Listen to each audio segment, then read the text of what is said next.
मेरे हस्बैंड की डेथ हुई करंट लगने से, लेकिन उसका इल्ज़ाम मेरे सर पर दिया 302 लगाकर। तो मेरे से ऑफ़र की जाती है कि या तो तुम अपने बच्चों के नाम के आगे से उनके बाप का नाम हटा दूं, तो तुम्हारी जान तब छोड़ते हैं हम, या तो तुम हमें 80 लाख रुपए दे दो। सीआईए ने ये पता करने की कोशिश नहीं की कि ये चोरी हुई कहाँ से, कैसे गई, क्या मैं चोर हूँ? इमरान ईश्वर हैं, उन्होंने बहुत मुतमिन उन्होंने किया है कि वो इंसाफ करेंगे। सर मेरे पाँव के नाखून भी निकलवाए गए हैं, ठीक है। अब भी मुझे मेरे टांगों पे मुझसे जो है ना खड़ा भी नहीं होया जाता। हम तो हर उस मजलूम के साथ हैं जिसके साथ पुलिस ज्यादती करे, कोई बदमाश ज्यादती करे, कोई शूटर ज्यादती करे, कोई गुंडा ज्यादती करे। तो सर मेरा ना नंबर भी 1 मिनट भी बंद नहीं हुआ, ताकि दरखास्त होने की सूरत में मुझे कॉल कर दी जाती तो मैं आके अपना झूठ सा साबित कर सकता कि सर ये काम मैंने नहीं किया।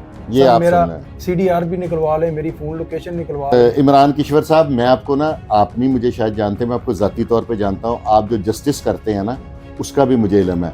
मेरा काम था आप तक आवाज पहुंचानी।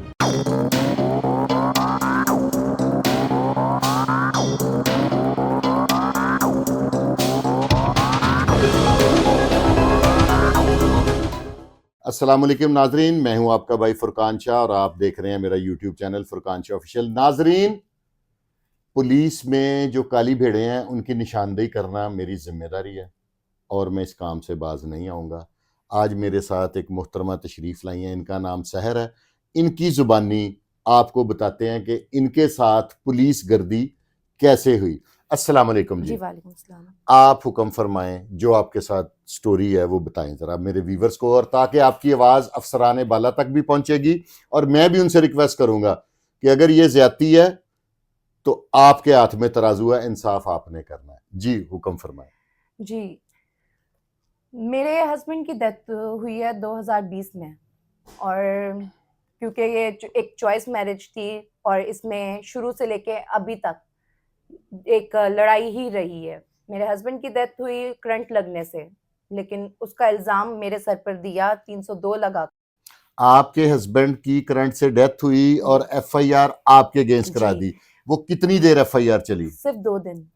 झूठी हुई ना? झूठी FIR थी, 2 दिन चली, और वो टैग ऑन मेरे अभी तक, मैं 2025 में बैठी हुई हूँ। 2025 में बैठने के बावजूद मेरे CRO क्रिमिनल रिकॉर्ड बनाने की कोशिश की कि मैंने अपने शौहर का कत्ल किया, जबकि मैं बेगुनाह उसमें साबित हो रही हूँ कि बेगुनाह है, सब कुछ है। ये सबको इतनी जल्दी FIR नहीं कटनी थी या कुछ भी नहीं होना था। एक ADCR जो मेरे हस्बैंड के बहनोई राना अमजद अली, उन्होंने अपनी सीट का जोर लगाया, जैसे भी हुआ मेरे पे ये पर्चा दे दिया, जबकि सबको पता था ये एक नाजायज पर्चा दे रहे हैं, और मुझे थाना कचहरी में खूब रगड़ा इन लोगों ने। अब इनके पास कुछ नहीं बचा, तो इन्होंने मेरे से मेरा ही घर छीनने के चक्कर में एक खातून हायर की। उनका क्या नाम है? सादिया मनसब। सादिया मनसब। वो कहती हैं मैं ओवरसीज पाकिस्तानी हूँ और एजेंसी की खातून हूँ, मैं तुम जैसे लोगों को चीर फाड़ कर रख दूंगी, जो कि वो कर रही हैं। उसके बाद आपने मुझे बताया था कि घर के चक्कर में आपका एक मुलाजिम है, उसका क्या नाम है, उसके ऊपर कितनी झूठी FIR करवाई? मेरे प्रॉब्लम, मेरे से प्रॉब्लम कि मेरे बच्चों के नाम पे कोई जायदाद वगैरह मैं बच्चों को मांग ना लूं। पहले तो मेरे से ऑफर की जाती है कि या तो तुम अपने बच्चों के नाम के आगे से उनके बाप का नाम हटा दूं, तो तुम्हारी जान तब छोड़ते हैं हम, या तो तुम हमें 80 लाख रुपए दे दो। वो खातून कहती हैं नहीं किया मैंने, ये दोनों चीजें नहीं की, तो मेरे मुलाजिम, मेरे साथ मेरे ड्राइवर जो थे, मेरे वर्कर्स जो थे, उन लोगों को CIA नवा कोर्ट ने पकड़ लिया। CIA नवा कोर्ट ने इतने ढेर पर्चे उन बेचारों पे दिए, जिस पे ना कोई किसी की भी रूह को ना फील आने लगे कि फेक मुद्दई खड़े करके, यानी उन्होंने फेक मुद्दई क्या सर, इतनी वो CIA ने ये पता करने की कोशिश नहीं की कि ये चोरी हुई कहाँ से, कैसे गई, क्या मैं चोर हूं? कोई मर्द, आपने बताया था कि उस बच्चे की वीडियोस भी बनाई हैं, उससे कोई आपके अगेंस्ट, आपके वालिद के अगेंस्ट और भाई के लिए ये काम किया जा रहा है। बेसिकली मैं हो गई क्लियर, मेरा सारा मामला खत्म हो गया, एंड ऑफ द पॉइंट, उसको कुछ नहीं मिल रहा। वो खातून मेरे बाप और भाई को अब उस पर्चे में डाल रही है। मेरे फादर और भाई का रिकॉर्ड देखें, मेरे पूरे खानदान का रिकॉर्ड देख लें आप, यानी कि आप लोगों का family CRO total crystal clear है। मैं आपको दिखा भी देती हूँ, मैं निकलवा के भी लाई हूँ कि भाई किस बात पे मुझे पर्चे दिए जा रहे हैं। एक पर्चा नहीं दिया मेरा रिकॉर्ड बनाने के लिए, मुझे माफिया करार देने के लिए। वो अलग बात है, कुछ लोग जो मुद्दई बनाए हुए थे वो बेवा स्टोरी पे रखकर मुझे थोड़ा हमदर्दी दे जाते थे, या तो उन्होंने जिसने खेला है वो खूब लड़ा है मेरे साथ। एंड क्या अदालतें थी, अदालतों में अल्लाह भी बैठा हुआ है हमारा, एंड इंसाफ मिला। उन सारे पर्चों में मैं बरी हुई, इस औरत के पर्चों में भी बरी हुई हूँ। आप आज गई कौन से अफसर के पास गई? मैं आफ्ताब फुलरवान साहब के, डीआईजी साहब के पास जी, गई? मैं प्रेस कॉन्फ्रेंस में चले गई उनकी, डीआईजी साहब जी, ओसीयू की, वो जी ऐसे ही है। वो इमरान कीश्वर के प्रेस कॉन्फ्रेंस हो रही थी, तो जब कोई सुनेगा नहीं तो हम ऐसे ही एक्ट करेंगे। क्या मैं जाहिल औरत हूँ कि मैं रो पिटती फिरूं इधर उधर? पढ़ी लिखी खातून हूँ, नाम मेरा खराब किया जा रहा है, क्रिमिनल रिकॉर्ड बनाए जा रहे हैं। वो सारी बातें एक तरफ, मेरे बाप, भाई, बहन, भाभी, माँ, इनके ऊपर कोई हाथ रखे या कुछ भी हो, मुझे पता है मैंने कैसे झेला है ये 3-4 साल। मैं गुजरती आई हूँ इन मामलात से, मुझे पूरा एक एक चीज पता है कि मैं किस क्या क्या आपने फेस किया, क्या फेस करती आ रही हूँ। मुझे 302 का कातिल बना दिया गया, अपने ही शोहर का कातिल, अपने शोहर का कातिल, अपने बच्चों के बाप का कातिल। Very good. तो इससे ज्यादा जायदाद के लिए लोग इतने बेरहम हो जाते हैं। ये दिल्ली तो मैं सुनता था, लेकिन ये अभी अब आपको कब बुलाया है पुलिस?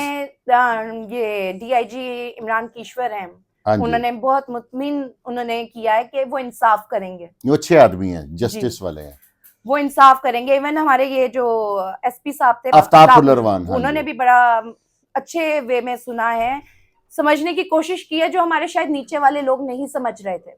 वो मुझे कहते हैं बंदे पकड़वाओ, जब है नहीं तो बंदे कहाँ से पकड़वाऊं मैं, किधर से लाऊं मैं वो बंदे? मुझे नहीं पता चला। कौन से बंदे कह रहे हैं आपको पकड़वाएं? कि उस औरत के घर उस खातून ने एक झूठा पर्चा मेरे पे किया है कि वो कहती है मेरे घर पे 1 करोड़ की चोरी हुई है, जबकि एक सोसाइटी हो उसके एंट्री का भी दरवाजा एक ही है, सीसीटीवी कैमरास लगे होते हैं टोटल। फेक हर चीज बनाकर हर एक के ऊपर प्रेशर डालकर कि मैं बर्तानिया में एसपी रह चुकी हूँ। और बर्तानिया में कौन सा एसपी होता है? मैं उधर से पढ़ी हुई हूँ, मुझे बताएं एसपी कौन सा ऐसा उन्होंने पाकिस्तानी रख लिया? कोई बात नहीं, वो जो मर्जी जहां हो। शी इज वर्किंग लेडी, वो भी किधर? मैकडॉनल्ड्स में। और यहाँ पे हमारे अफसरों पे इतना प्रेशर एक औरत ने डाल दिया है, अफसरों का या हमारे नीचे जितने भी हैं, मैं किसी को कुछ नहीं कहूंगी, ये कहूंगी कि अगर औरत जात ही गलत है तो किस बात पे हम लोग उससे डर रहे हैं? जो वो गाइड करती रही अफसरान तो एफआईआर की। अब सर एक मेन चीज भी है, मेरी और उनकी उम्र में जमीन आसमान का फर्क है। वो अपनी उम्र का बेनिफिट ले रही हैं, सीनियर सिटीजन की वजह, सीनियर सिटीजन होने के, और कैंसर के मरीज अपने आप को 4 साल से कह रही हैं, जो कि आई डोंट नो एग्जैक्टली कि कहां तक सच है कहां तक नहीं। मेरा सिर्फ एक कहना है, खुदाया जो गरीब लोगों को, मेरे मुलाजमों को पकड़ा जा रहा है, उन पे पर्चे दिए जा रहे हैं, उनका रिकॉर्ड खराब किया जा रहा है, मेरे बाप भाई का नाम आपके साथ इस वक्त एक बच्चा आया हुआ है। जी सर, मेरे साथ। अब मैं इजाजत चाहूंगा, क्योंकि असल तो सख्ती और ज्यादती उसने बर्दाश्त की है सर। ठीक है, अगर आप इजाजत दें, मैं इंशाल्लाह आपको दोबारा भी जहमत दूंगा। उसका क्या नाम है उस बच्चे का? वो मुनीर अहमद नाम है उसका। मुनीर अहमद। और मेरा ड्राइवर, गलती से मेरा ड्राइवर था वो। नाजरीन, ये जो मोहतरमा तशरीफ लाई थी सहर, ये उनके ड्राइवर हैं मुनीर साहब। मैं इनसे कहूंगा कि इनकी जुबानी जरा शॉर्ट करके, ताकि मेरे व्यूवर्स को समझ आ जाए, आपने ये बताना कि आपके साथ क्या क्या हुआ, आप पहली दफा कैसे पकड़े गए और फिर कहां से कहां लाए गए? मैं फैसलाबाद में था, फैसलाबाद में जॉब कर रहा था। अच्छा। तो उधर जो है ना, डाउनफॉल वालों ने मुझे रोका है, उन्होंने मेरा आईडी कार्ड मांगा है कि तुम्हारे ऊपर कोई पर्चा तो नहीं है। मैंने कहा सर मेरे ऊपर कोई पर्चा नहीं है। उन्होंने आईडी कार्ड नंबर मारा है, उन्होंने मुझे कहा तुम तो डकैत और इश्तिहारी हो। मैंने कहा सर कोई इस तरह का मेरा मामला नहीं है। उन्होंने सर मुझे हवालात में बंद कर दिया है। उधर से मुझे लाहौर पुलिस वाले लेके, लाहौर कौन सा थाना लेके आया? सब्जादार वाले। वो खतून भी सब्जादार की रहने वाली हैं? नहीं, वो सर ईडन की रहने वाली है। ईडन की, ठीक हो गया। यहाँ पे उनका पर्चा था, किस दफा का पर्चा था? सर 392 डकैती मेरे ऊपर लगाई गई है। ओके, जो कि कभी यहां से अब बात आगे शुरू करें। आपने वो डकैती की थी? सर मैंने जिंदगी में कोई डकैती नहीं की, कोई इस तरह का। हम 4 भाई हैं, हमारी पूरी फैमिली का, हमारे आज खानदान जिसने का डकैती करनी हो नाजरीन, उसको ड्राइविंग करने की नौकरी की जरूरत नहीं है, ठीक है। आगे फिर आपके साथ क्या क्या हुआ ये बताएं। सर उधर से मुझे जो है ना सीआईए वाले लेके आ गए हैं। सीआईए कौन सा सीआईए? नवाकोट सर। नवाकोट वाले। उधर जब मैं आया हूँ तो उधर से वो सादिया मैडम आ गई है। सादिया मैडम ये पूछने लग पड़ी जो है, आपकी मालकिन शहर की मुखालिफ खतून है, जी जी, जिनके पास मैं ड्राइवरी करता था, उनकी सीआईए में वो अंदर आ गई हैं आपसे, वो मुद्दई थी आपके खिलाफ? नहीं सर, वो मेरी मुद्दई नहीं थी, मुद्दई कोई और थी, मुद्दई की और बंदा था। ठीक हो ठीक गया। है सर, वो आके मुझसे इन्वेस्टिगेशन ये करने लग पड़ी है कि बताओ कि उस घर में या ये जो कब्जा ग्रुप हो तुम, या तुम्हारी मैडम का भाई है, तुम्हारी मैडम का बाप है, तुम्हारी मैडम है, और तुम सब मिलके यानी कि उस डकैती में आप वो चाह रही थी कि आप जो आपकी मालकिन है उनके भाइयों का और वालिद का नाम ले लें वालिद का, और उन भाइयों खतून का नाम ले हाँ लें, जी, उनका नाम ले। ठीक हो गया, तो मैंने उनको कहा जी वो है ही नहीं, कोई इस तरह का कोई मामला ही नहीं है। तो ठीक हो गया। मैंने कहा जी आपने मेरे ऊपर ये नजायज डकैती का पर्चा डलवाया है, तो आप मुझे वो बात पूछें, आप अपने घर की बातें पूछ रहे हैं। यानी इसमें कि सर मैं- जो वारदात के मुतल्लिक थी वो पुलिस की मौजूदगी में वो सवाल पुलिस और वो खतून नहीं कर रहे सर थे, नहीं, वो नहीं हुआ। ये आपसे वो जो उनकी आपस की दुश्मनी है उसके बारे में पूछ रहे, उसके ठीक हो बारे गया। में पूछ रहे थे सर। इससे पहले भी जो है ना, मुझे 7 दिन में सीए भी उस औरत ने मुझे पकड़वाया है। ठीक अच्छा, है इससे सर, कबल भी? इससे कबल भी सर मेरे पाँव के नाखून भी निकलवाए गए हैं। ठीक है, होए अब भी होए मुझे होए होए होए होए होए, मेरे टांगों पे मुझसे जो है ना खड़ा भी नहीं होया जाता। ठीक है, ठीक हो गया। तो इसके बाद अब यहां से आप बताएं, यहां पे आपके फिर उसके बाद ये इतने 11 पर्चे कैसे हो गए आपके ऊपर? सर मुझे एक पर्चे में इन्वॉल्व करके जो है ना उस केस की पैरवी करवाई गई है मुझसे, या बयान रिकॉर्ड किए हैं उन्होंने। ठीक है, साइन अंगूठे भी आपसे जाली साइन कागजों पे अंगूठे, लगवाए? हाँ जी, 2-3 के ऊपर लिखा हुआ था, तो 3 पेपरों के ऊपर जो है ना सादे सिग्नेचर और अंगूठा लगवा लिया कि जो वो उन खतून, ये शहर जो खतून है इनके अगेंस्ट जो आपका बयान उन्होंने इस्तेमाल करने के लिए चाहिए था जी उसके लिए। जी, उसके लिए। फिर उसके बाद सर जो है ना मेरे ऊपर 10 पर्चे डलवा के मुझे जेल जुडिशल करवाया गया। अच्छा, ठीक है सर, उसके बाद उन्होंने खुद ही मेरी बेलें करवाई, खुद ही जमानतें कराई खुद ही आपकी? जमानतें करवाई 10 हैं। पर्चे जब आपको अदालत में पेश किया तो कैसे लेके गए? सर मुझे उधर लेके गए हैं, जज साहब के पास पेश किया। जज साहब ने पूछा अभी तुम चोरियां करते हो? मैंने कहा सर नहीं, मैं मजदूरी करता हूँ। अच्छा, तो मेरे ऊपर कोई इस तरह की एफआईआर नहीं सर। उस दौरान मेरे ऊपर 2025 के पर्चे दिए गए हैं। तो सर 2024 से मैं चला गया था लाहौर से, उधर फैसलाबाद में जॉब कर रहा था। ठीक हो तो गया। मेरे ऊपर सर 2024 से चौथे 5वें महीने के जो है ना पर्चे देने शुरू कर दिए, क्योंकि मैं उस वक्त लाहौर में भी नहीं था। अच्छा, जिस टाइम के ये वारदातों के आपके ऊपर एफआईआर हुई हैं उस वक्त आप लाहौर में नहीं थे? नहीं सर, मैं अगर उधर था। आपकी सीडीआर निकलवाई जाए तो इससे बात आप साबित कर सकते जी हैं? जी, इंशाल्लाह जरूर साबित ठीक करूंगा सर। ठीक, वेरी सर राइट। उसके बाद जो है मेरा फोन भी जो है यूज कर रहे हैं वो 1 महीने से। वो अच्छा। मेरा जीमेल भी वो यूज कर रहे हैं। अब भी मेरा मोबाइल उनके पास ही आप चल रहा है। कितना अरसा जेल में रहे हैं झूठे पर्चों में? सर मैं 1 महीना रहा हूँ। 11 पर्चे, यानी कि पुलिस के दिल में बेशक उन्होंने किसी दबाव में या प्रेशर में, यकीनी ये काम छोटे अफसर करते हैं, जी बिल्कुल। ठीक है। अब उनके प्रेशर में आके जो 11 पर्चे झूठे दिए थे चोरियों शोरियों के, उसमें आप 1 माह जेल काट के आए हैं। ये आपकी जमानतें किसने कराई हैं? ये जिन्होंने मुझे मेरे ऊपर पर्चे करवाए हैं, क्या नाम है उन खतून सादिया का? मनसब उनका नाम। सादिया मनसब उनका नाम। हाँ जी।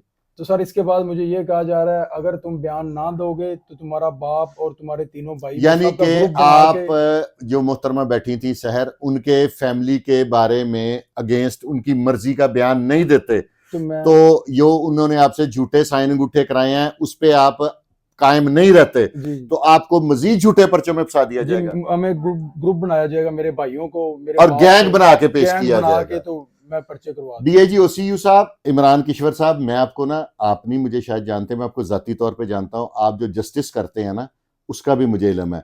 मेरा काम था आप तक आवाज पहुंचानी, ये आपका काम है कि इसकी थॉरोली इन्वेस्टिगेशन करना। और जब आपको यहां से खारिज किया गया जी, तो कौन से डीएसपी के पास भेजा गया जिसने आपको कहा कि नहीं तुम बेगुनाह हो, तुम जाओ? मोहम्मद अली भट्ट साहब मोहम्मद के अली पास भट्ट साहब भेजा सीआईए गया एक बाल टाउन था। वाले। जी, उन्होंने कहा था ये बेगुनाह बच्चा, इसको जो है ना छोड़ दिया जाए। अच्छा, जी सर। चलें, बड़ी नहीं मोहम्मद अली भट्ट साहब। तो डीआईजी साहब, ये स्टोरी बहुत लंबी है, आपको पता है इतना लंबा प्रोग्राम हो नहीं सकता। मेरी आपसे एक हम्बल सबमिशन है, मोहम्मद अली भट्ट साहब से इसकी दोबारा री इंक्वायरी करवा दें। अगर ये गिल्टी हो तो हम इनके साथ नहीं हैं। हम तो हर उस मजलूम के साथ हैं जिसके साथ पुलिस ज्यादती करे, कोई बदमाश ज्यादती करे, कोई शूटर ज्यादती करे, कोई गुंडा ज्यादती करे। ये भी हमारे माशरे का, ये देखे छोटे अफसरान कैसी कैसी हरकतें। ये भी कल परसों ये रायवंड में जो वाकया हुआ है वो भी छोटे अफसरान थे। ये एक थानेदार को, मैं तो शहीद ही कहूंगा उस बेचारे को, मुरातब जट को, जिसको भी गलती से जो भी हुआ, इस तरह के वाकया जो उनसे है ना, ये अब रूटीन बनते जा रहे हैं और रोज मेरे पास एक नया वाकया आता है। नाजरीन, आपने कमेंट बॉक्स में फैसला करना है कि इस तरह के जो झूठे पर्चे पुलिस अफसरान दे रहे हैं लोगों पे, मजलूमों को जेल भेज रहे हैं, क्या इनके ये सजा के मुस्तहिक नहीं है? क्या ये आसमान से उतरे हुए हैं जिस पे चाहे जितना मर्जी मनशियात का पर्चा दे दें? इससे पहले क्या पुलिस वालों पे FIR नहीं हुई कि लोगों पे उन्होंने झूठे मुकदमा दर्ज किए हैं? नाजरीन, मैं आप लोगों से एक रिक्वेस्ट करूंगा, खुदा के लिए इस तरह के लोगों को, इस तरह के अफसरान का मुहासबा किया जाए। ये जो बेगुनाह लोगों के लेन देन के चक्कर में, प्रॉपर्टी के चक्कर में, जायदादों के चक्कर में झूठे मुकदमात में फंसा दिया जाता है ना, ये रविश अब खत्म हो जानी चाहिए। पुलिस का एक चेहरा बहुत अच्छा हो गया कि अब जो वारदात होती है ना, पहले ये एक स्ट्रेटेजी थी कि वारदात हुई है डकैती 392 395, तो पर्चा दिया जाता था 379 380 और उसका फायदा क्रिमिनल को होता था। वो चेहरा आपका ठीक हो गया, अब ये वाला भी ठीक कर लें तो मैं समझता हूं कि लोग पुलिस वाले की तकलीफ के में उसके साथ खड़े होंगे। तो सर मेरा ना नंबर भी 1 मिनट भी बंद नहीं हुआ, ताकि दरखास्त होने की सूरत में मुझे कॉल कर दी जाती तो मैं आके अपना झूठ सा साबित कर सकता कि सर ये काम मैंने नहीं किया। ये सर आप मेरा सुन लें, CDR भी निकलवा लें, मेरी फोन लोकेशन निकलवा लें सर, एक कतन भी किसी भी इंशाल्लाह काम में ताला गलती होगा ये, तो मैं देनदार हूं। क्योंकि CIA नवा कोर्ट ने इसे चलान किया था, मेरी एक हम्बल रिक्वेस्ट है कि उसको IO ना बनाया जाए। आप मेहरबानी करके, और कितने अफसर हैं, मोहम्मद अली भट्ट साहब ये पहले क्योंकि इस केस को जानते हैं, उन्हीं को पास इंक्वायरी भेज दी जाए, वो खुद फैसला कर लेंगे ये गुनाहगार है या बेगुनाह। सर हम मुतमिन है मोहम्मद अली सैयद ओ नहीं, मोहम्मद अली भट्ट साहब ग्रेट पर्सनैलिटी हैं। नाजरीन, इसके साथ ही अपने भाई फुरकान शाह को इजाजत दें और इस तरह के जुल्म में ना इन लोगों के साथ खड़े हों। रोजे मैशर इसका जवाब होगा, दुनिया पे तो होना ही होना है। तो आपसे मेहरबानी करता हूं, DIG साहब, OCU साहब, हमें आपसे ऊपर जाने की जरूरत नहीं है, IG साहब को मुखातब करने की जरूरत नहीं है। आपकी जस्टिस पे हम यकीन रखते हैं और क्योंकि मोहम्मद अली भट्ट साहब ने इनको पहले भी इंटेरोगेट किया, उन्हीं के पास दोबारा केस भेज दें। दूध का दूध, पानी का पानी। अगर वो पुलिस वाला साबित हो गया तो उसको मैं यकीन आपसे रिक्वेस्ट करता हूं और तवक्को भी रखता हूं कि उसे ऐसी करारवा की सजा मिलनी चाहिए कि आने वाले अफसरान इस तरह की गलती ना करें। इसके साथ ही अपने भाई फुरकान शाह को इजाजत दें। पाकिस्तान जिंदाबाद।